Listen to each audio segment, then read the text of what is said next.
لوگوں کے توبہ نہ کرنے کی پہلی وجہ یہ ہوتی ہے کہ لوگ گناہوں کے انجام سے غافل ہوتے ہیں۔ انہیں یہ نہیں پتہ ہوتا کہ جو میں گناہ کرتا ہوں اس کا انجام کیا ہوگا۔ یہ دو طرح ہوتا ہے، یا تو یہ ہے کہ اسے یہ پتہ ہی نہیں کہ اگر میں یہ گناہ کروں گا تو اس پر یہ سزا ملے گی۔ جیسے بہت سے گناہ ایسے ہیں کہ جن کے بارے میں آدمی کو معلوم ہی نہیں ہوتا کہ یہ گناہ بھی ہے۔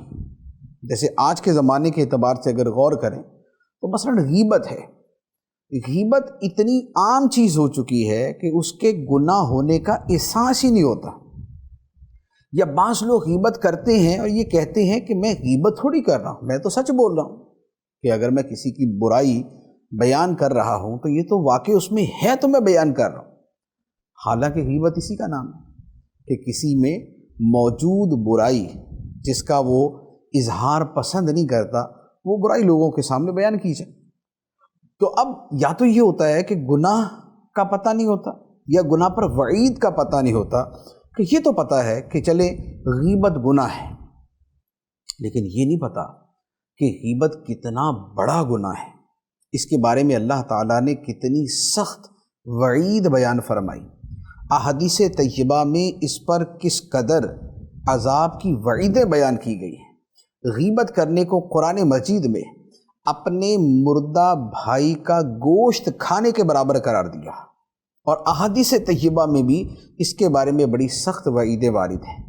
تو اب گناہ ہونے کا تو پتہ ہے، لیکن اس گناہ پر سزائیں کس قدر سخت ہیں اس کا پتہ نہیں۔ شراب پینا گناہ ہے، معلوم ہے، لیکن اس گناہ پہ سزا کیا ہے یہ نہیں پتہ کہ شراب پینے والے کو جنت کی شراب سے محروم کر دیا جائے گا، شراب پینے والے کو جہنمیوں کا پی پلایا جائے گا، اور اس طرح کے بہت سے گناہ۔ اسی طرح سود کا پتہ ہے گناہ ہے، لیکن سود پر سزا کیا ملے گی یہ نہیں پتہ، کہ اس کے پیٹ کے اندر سانپ پھریں گے، وہ پاگلوں کی طرح قیامت کے دن میدان محشر میں ہوگا، کھڑا نہیں ہو رہا ہوگا، گر رہا ہوگا، اور پھر اس پر جو دیگر وعیدیں۔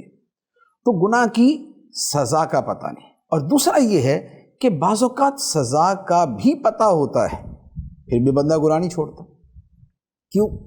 اس لیے کہ گناہ کی سزا کا تو اسے پتہ ہے، لیکن اس سزا کے بارے میں جتنا اسے احساس کرنا چاہیے، جتنی حساسیت کا مظاہرہ کرنا چاہیے، جو اس کے حوالے سے اس کا تصور ہونا چاہیے وہ نہیں ہوتا۔ اگر کوئی آدمی گناہوں کے حوالے سے اپنے ذہن میں واقعتاً جو اس کی سزائیں ہیں ان کا تصور لائے، مثال کے طور پہ ایک آدمی رشوت لیتا ہے، وہ رشوت کا مال کھاتا ہے، وہ حرام کھاتا ہے، وہ غصب کا مال کھاتا ہے، وہ چوری کا مال کھاتا ہے، وہ سود کا مال کھاتا ہے۔